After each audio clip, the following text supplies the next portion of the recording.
दोस्तों, इस दुनिया में मदद करना सबसे बड़ा धर्म माना गया है। लेकिन क्या आप जानते हैं कि कुछ मददें आपके विनाश का कारण बन सकती हैं? आचार्य चाणक्य ने कहा था, हर मदद पुण्य नहीं होती। आज हम जानेंगे उन 3 लोगों के बारे में जिनकी मदद करना अपने पैरों पर कुल्हाड़ी मारने जैसा है। एक बार आचार्य चाणक्य के प्रिय शिष्य चंद्रगुप्त, जो स्वभाव से बहुत दयालु थे, ने एक अनजान व्यक्ति को मुसीबत में फंसा देखकर उसकी मदद की। उन्होंने उस व्यक्ति को भोजन कराया, धन दिया और रहने का स्थान भी दिया। कुछ दिनों बाद उसी व्यक्ति ने चंद्रगुप्त की सारी जमा पूंजी चुरा ली और भाग गया।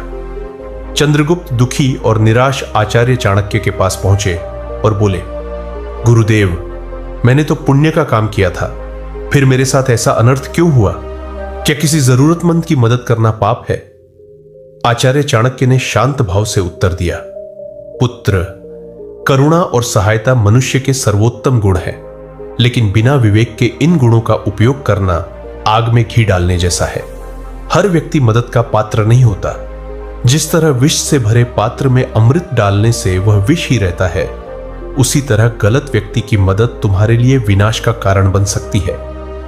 चंद्रगुप्त ने उत्सुकता से पूछा, गुरुदेव, कृपया मुझे बताएं कि वे कौन से लोग हैं जिनकी मदद से हमें बचना चाहिए। मैं यह गलती दोबारा नहीं करना चाहता। चाणक्य ने मुस्कुराते हुए कहा, पुत्र, आज मैं तुम्हें उन 3 प्रकार के लोगों के बारे में बताऊंगा जिनकी मदद करना अपने पैरों पर कुल्हाड़ी मारने जैसा है। इनसे सावधान रहना तुम्हारी बुद्धिमानी और भविष्य की रक्षा करेगा। पहला व्यक्ति, दुष्ट और बुरे स्वभाव वाला। आचार्य ने गंभीर स्वर में कहा, सबसे पहले उस व्यक्ति की मदद कभी मत करो जिसका स्वभाव ही दुष्ट हो। जो दूसरों को दुख देकर सुख पाता है, उसकी मदद करना सांप को दूध पिलाने जैसा है। वह न केवल तुम्हें हानि पहुंचाएगा, बल्कि तुम्हारी मदद का दुरुपयोग भी करेगा। उन्होंने एक कहानी सुनाई। एक बार एक साधु नदी किनारे ध्यान कर रहे थे। उन्होंने देखा कि एक बिच्छू पानी में डूब रहा था। दया से भरे साधु ने उसे बचाने के लिए हाथ बढ़ाया, लेकिन बिच्छू ने डंक मार दिया। साधु ने फिर कोशिश की और बिच्छू ने फिर डंक मारा। पास खड़े एक व्यक्ति ने कहा, महाराज, ये बिच्छू बार बार आपको डंक मार रहा है, फिर भी आप इसे क्यों बचा रहे हैं? साधु ने जवाब दिया, डंक मारना इसका स्वभाव है और बचाना मेरा काम। लेकिन चाणक्य ने चंद्रगुप्त से कहा, यह साधु की भूल थी। चाणक्य नीति कहती है कि दुष्ट स्वभाव वाले की मदद करना मूर्खता है, क्योंकि वह बचकर दूसरों को ही हानि पहुंचाएगा। चाणक्य ने एक और उदाहरण दिया, पुत्र, इतिहास में देखो, जब मगध के एक सेनापति ने अपने शत्रु को क्षमा कर उसकी मदद की, तो उस शत्रु ने मौका पाते ही सेनापति की सेना पर हमला कर दिया। दुष्ट व्यक्ति की मदद न तो उसका स्वभाव बदलती है, न ही वह तुम्हारा मित्र बनता है। वह पहले ही अवसर पर तुम्हें नष्ट करने की कोशिश करेगा। ऐसे लोगों को उनके कर्मों के फल भोगने दो। दूसरा व्यक्ति, लालची और एहसान फरामोश। चाणक्य ने दूसरा सिद्धांत समझाया, चंद्रगुप्त, दूसरा व्यक्ति वह है जो बहुत लालची हो और तुम्हारी मदद को भूल जाए। ऐसा इंसान तुम्हारी मदद का इस्तेमाल अपनी तरक्की के लिए करेगा और तुम्हें पीछे छोड़ देगा। उन्होंने एक कहानी सुनाई। एक दयालु व्यापारी ने एक गरीब लेकिन चालाक लड़के को नौकरी दी। उसने उसे अपने व्यापार के सारे गुण सिखाए और उसे अपने परिवार जैसा माना। लेकिन उस लड़के की नजर व्यापारी के धन और व्यापार पर थी। मौका मिलते ही उसने व्यापारी के व्यापारिक रहस्य उसके दुश्मनों को बेच दिए और खुद उस व्यापार का मालिक बन गया। चाणक्य ने कहा, आज के समय में भी ऐसा होता है।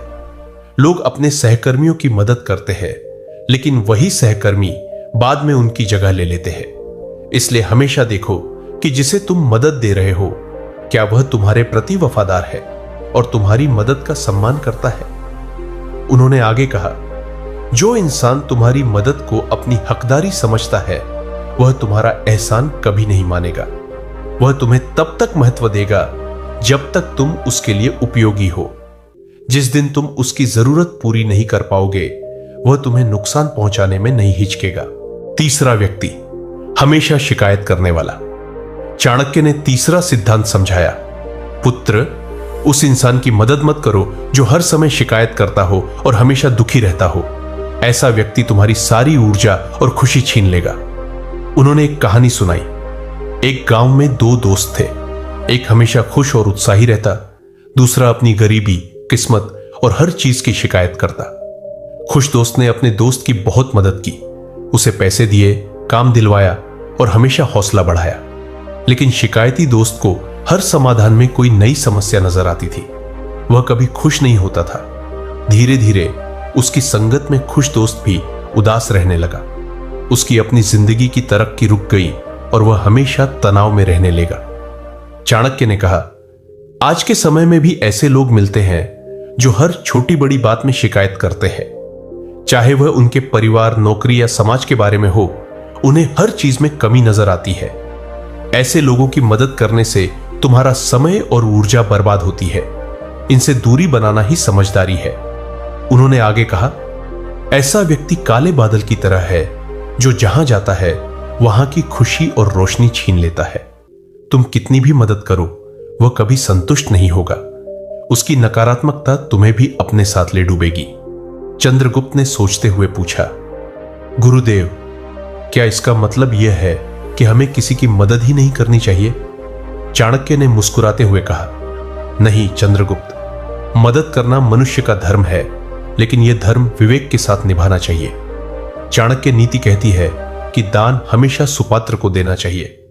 जैसे तुम बीज उपजाऊ जमीन में बोते हो, वैसे ही अपनी करुणा और संसाधन उन लोगों पर लगाओ जो उसका मूल्य समझे।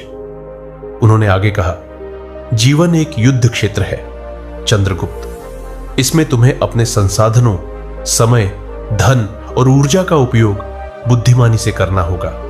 जो लोग तुम्हारी मदद का दुरुपयोग करते हैं, वे तुम्हारे युद्ध के हथियार छीन लेते हैं। इसलिए स्वयं की रक्षा करना तुम्हारा पहला कर्तव्य है।